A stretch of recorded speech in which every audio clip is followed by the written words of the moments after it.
Hello, good morning. कैसे हैं आप लोग? आज हम लोग पृथ्वी के आंतरिक संरचना के बारे में जानेंगे। चलिए आगे बढ़ते हैं।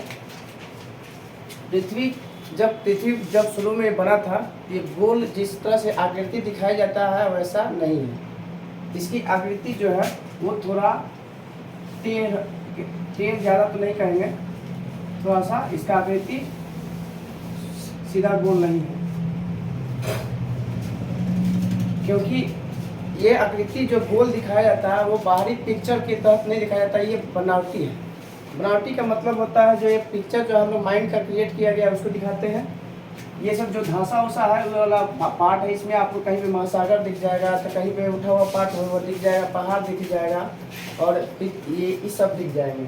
जैसे हम लोग का चेहरा जो होता है उसमें जो होता है वो आकृति जो होता है वो एक जैसा नहीं ना है, वैसे हमारा पृथ्वी की आकृति भी एक जैसा नहीं है। पृथ्वी की आकृति कैसा होता है भाई? पृथ्वी की आकृति होती है जियोड। क्या होती है? जियोड। तो क्वेश्चन बनता है कि पृथ्वी की आकृति कैसी है, तो पृथ्वी की आकृति जियोड है। क्या है? जियोड है।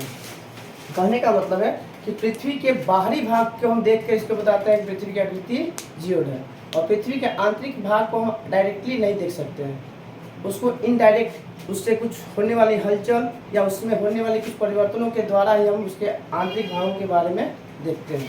तो पृथ्वी की आकृति कैसी है? जियोड। आगे चलते हैं उसके आंतरिक भागों में। तो आंतरिक भाग कहने का मतलब है, जैसे आंतरिक भाग में क्या होना चाहिए भाई? जैसे उससे निकलता है ज्वालामुखी निकलता है, उसमें क्या होता है? भूकंप होता है। तो भूकंप जब होता है तो उसमें पता भूवैज्ञानिकों ने पता किया कि भूकंप जो आता है वो कैसे आता है। तो उन लोगों ने अनुमान लगाया कि अंदर प्लेट से बना है, और प्लेट जो होता है आपस में क्या होता है? टकराता है, और वही टकराने के बाद जो कंपन होता है वही कंपन के रूप में क्या होता है? भूकंप का रूप लेता है। तो पृथ्वी के बारे में सबसे पहले एक एडवर्ड स्पेस है। एडवर्ड स्पेस ने पृथ्वी के आंतरिक संरचना को पहले 3 भागों में बांटा।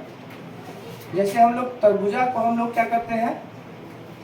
तरबूजा को काटते हैं देखने के लिए कि वो उसका अंदर का भाग कैसा है, लाल है या नहीं है, तो उसको काट देते हैं ना ऐसे कि एक भाग में, उसी को हम यहाँ बाहर निकाल रहे हैं। इसी को क्या कर रहे हैं? हम लोग बाहर निकाल रहे हैं। इसी को क्या कर रहे हैं? बाहर निकाल रहे हैं। इसको यहाँ से निकाल दिए। निकालने के बाद स्पेस बोले थे एडवर्ड स्पेस कि इसके 3 भाग होते हैं। एक भाग होता है सीमा, एक भाग होता है सियाल, और एक होता है नीफे। इसके कितने भाग होते हैं? 3 भाग। कितने भाग होते हैं? 3 भाग। एक भाग सीमा, एक भाग सियाल, और एक भाग, इसको हिंदी में भी लिख लेते हैं सीमा, इसको सियाल, और एक नीफा। तो सबसे पहले किसने बताया था? तो बताया था कौन?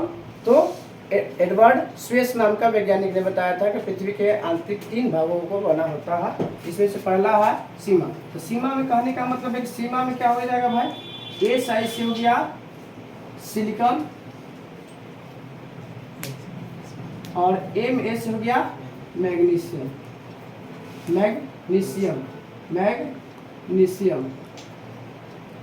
क्या हो गया? मैग्नीशियम।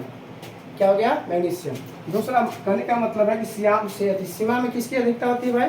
तो सिलिकॉन और मैग्नीशियम की। सीमा में किसकी अधिकता होगी? सिलिकॉन और मैग्नीशियम। किसकी अधिकता होगी? सिलिकॉन और मैग्नीशियम की।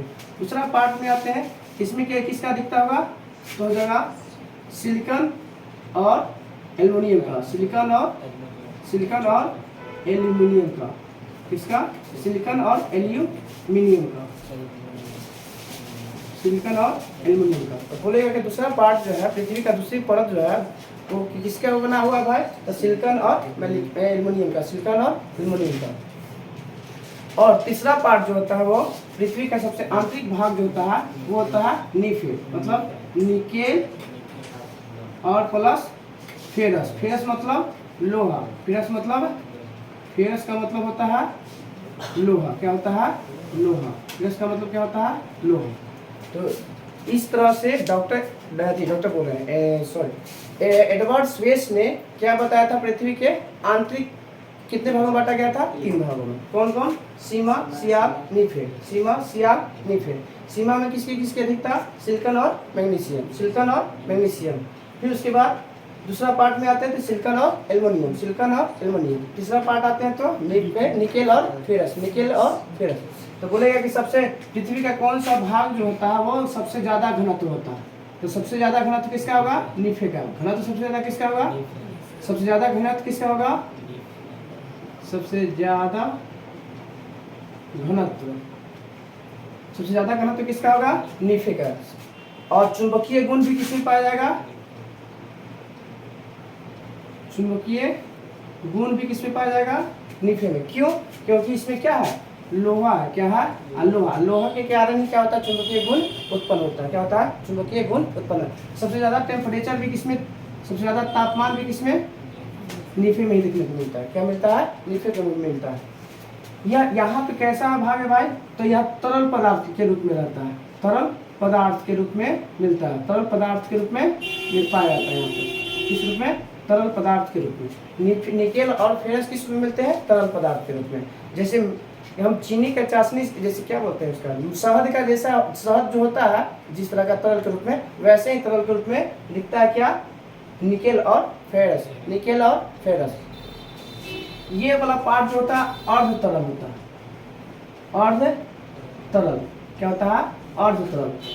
जो दूसरा पार्ट है सिलिकॉन और एल्युमिनियम, सियाल जो होता है वो कैसा पार्ट होता है भाई? तो अर्ध तरल होता है। अर्ध तरल मतलब ना उसको हम लिक्विड ही बोल सकते हैं और ना ही ठोस ही बोल सकते हैं। ये दोनों का बीच भाग है। जैसे क्या बोल सकते हैं उसको, आटा का जो थोड़ा गीला कर देंगे तो वो भाग हो जाएगा, क्या हो जाएगा?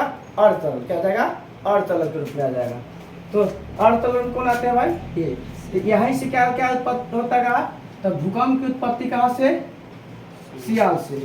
भूकंप की उत्पत्ति, भूकंप की उत्पत्ति, भूकंप की उत्पत्ति और ज्वालामुखी की उत्पत्ति, ज्वालामुखी की उत्पत्ति भी कहाँ से? सियाल से। ज्वालामुखी की उत्पत्ति भी सियाल से होता है। ये कौन बताए थे भाई? तो एडवर्ड स्वेस नाम का बताए थे। अब बताइए, ये जो है कुल आयतन का जो होता है वो 83% होता है। नहीं सुनिए, ये कुल आयतन का होता है 16%। पृथ्वी के कुल आयतन कितना परसेंट? 16%। ये जो होता है वो कुल आयतन का होता है 83%। कितना होता है? कुल आयतन का 83%। बोले सियाल कुल आयतन कितना परसेंट? 83%। कितना परसेंट? और नीफे कुल आयतन का कितना परसेंट? 16%। और बचा जो सीमा कितना परसेंट? 1%। मिलाकर मतलब 100% पूरा हो जाता है। तो बोले कि सबसे ज्यादा मोटाई में कौन मिलेगा? तो सियाल मिलेगा। क्या मिलेगा? सियाल। और सबसे कम मोटाई में कौन मिलेगा?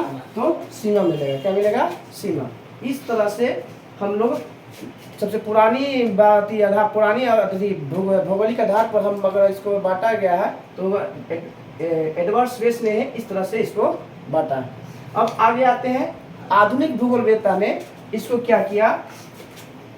अलग नाम दिया। क्या दिया भाई? अलग नाम दिया। क्या नाम दिया? अलग। क्या नाम दिया गया इसको? अलग। क्या नाम दिया? अलग। दिख रहा है? हाँ दिख रहा है। सुन, इसको क्या किया भाई? एडवर्ड साहब तो बता गए। चलिए थोड़ा सा हम इसमें देख लेते हैं कि सीमा और सियाल को जो बांटने वाला जो ये रेखा है, परत है, इसको हम लोग बोलते हैं कोची, क्या बोलते हैं? सीमा और सियाल को बांटने वाला रेखा को क्या बोलते हैं? इसको परत के आधार पर बांटा गया है।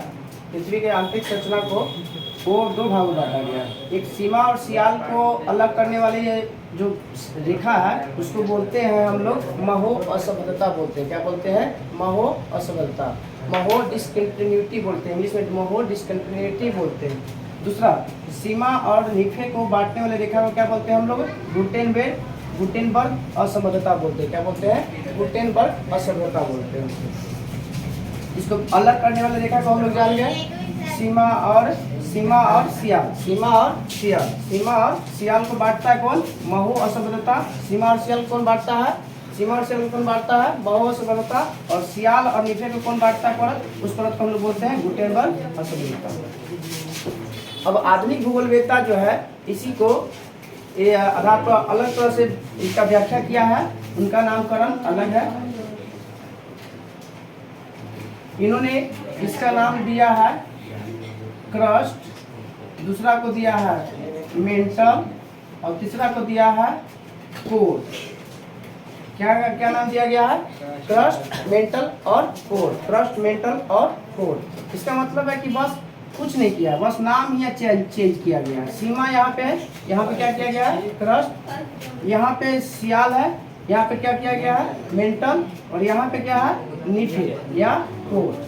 बात वही है, बस नाम का अंतर है। यहाँ भी वही है। यह क्रस्ट जो है पूरे पृथ्वी का कितना परसेंट है? 1%। मेंटल जो है वो पूरे के कितना परसेंट है? 83% है। और कोर जो है वो कितना परसेंट में है? 16%। बस कुछ नहीं किया गया इसमें, बस थोड़ा सा इसका नाम में चेंज किया गया और वो बाद में आगे बताते हैं। अब यह हुए क्रस्ट, मेंटल और कोर। तो बोलेगा कि क्रस्ट में क्या क्या पाया जाता है भाई? तो क्या मिलेगा? सीमा, सिलिकॉन और मैग्नीशियम, सिलिकॉन और ग्लेशियम। क्रस्ट में क्या मिलेगा? किसकी प्रधानता होगी? तो क्या बोलेंगे हम? सिलिकॉन और मैग्नीशियम। उसी तरह मेंटल में क्या है? किसके बराबर है? सियाल के बराबर है। इसका मतलब है मेंटल में किसका मात्रा मिलेगी सबसे ज्यादा तक? सिलिकॉन और एल्युमिनियम। उसके बाद आते हैं नीफे। कोर जो है किसके बराबर आता है? तो नीफे आता है नीफे के बराबर में, मतलब निकेल और फेरस। तो बोले कोर में किसकी प्रधानता होगी? निकेल और फेरस। अब जो है इसको क्रस्ट को ऊपरी क्रस्ट, हाँ थोड़ा इसमें आते हैं कि इसको दो भागों में बांटा गया है, क्रस्ट और ऊपरी क्रस्ट में। मेंटल को बांटा गया है ऊपरी मेंटल और निचली मेंटल। और कोर को भी बांटा गया है ऊपरी कोर और निचली कोर। तो पृथ्वी का ऊपरी जो होता है वो क्या होता है भाई? इसके ऊपरी भाग जो होता है कुछ अम्लीय होता है। क्या होता है? अम्लीय होता है। और उसका निचली भाग जो होता है वो कोर का निचली भाग जो होता है वो क्या होता है? क्षारीय होता है। क्या होता है? क्षारीय होता है। तो इसको बांटने वाला हम तो फॉर्मूला था, क्या था? मग था। म से बन गया था महू असंबद्धता, मतलब सीमा और सियाल को बांटने वाला जो रेखा था उसके क्या बोलते थे हम? महू असंबद्धता। सियाल और निफे को बांटने वाला को हम बोलते थे कौन चीज? गुटेनबर्ग असंबद्धता। उसी तरह से बांटा गया इसको क्रस्ट और क्रस्ट को बांटा गया ऊपरी क्रस्ट और निचली क्रस्ट। ऊपरी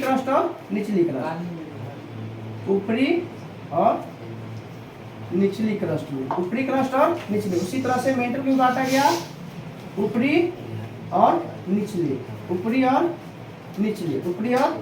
कोर को भी बांटा गया है ऊपरी और निचली। चलिए आगे आते हैं हम लोग। अब ये जो रेखा बांटा है उसका रेखा का नामकरण भी किया गया है। इसमें एक फॉर्मूला याद रखिएगा, कर्ले बोलेगा ऊपरी क्रस्ट और निचली क्रस्ट को बांटने वाला जो रेखा है उस रेखा को हम क्या बोलते हैं? किनराड असंबद्धता।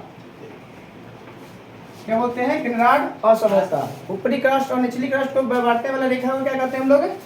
क्या बोलते हैं? किनराड असंबद्धता। फिर ऊपरी मेंटल और निचली मेंटल को बांटने वाला रेखा को क्या बोलते हैं हम लोग? रेपेटी असंबद्धता।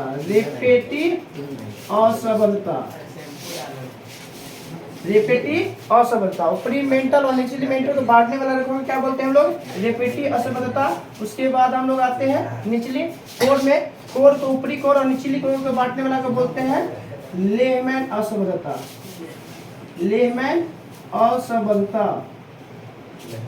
इसी को इंग्लिश में क्या बोलते हैं? लेहमैन असंबद्धता को इंग्लिश में बोलते हैं डिसकंटिन्यूटी। क्या बोलते हैं? डिसकंटिन्यूटी। किनराड डिसकंटिन्यूटी, रेपेटी डिसकंटिन्यूटी और लेहमैन डिसकंटिन्यूटी। इस तरह से हम लोग पृथ्वी के आंतरिक संरचना के बारे में कुछ हम जितना हो सका हम बताने की कोशिश किए हैं। आगे इस वीडियो में हम अगले वीडियो में क्या करेंगे, इसका जितना भी ऑब्जेक्टिव आएगा उसको हम अगला वीडियो में क्या करेंगे? बता देंगे।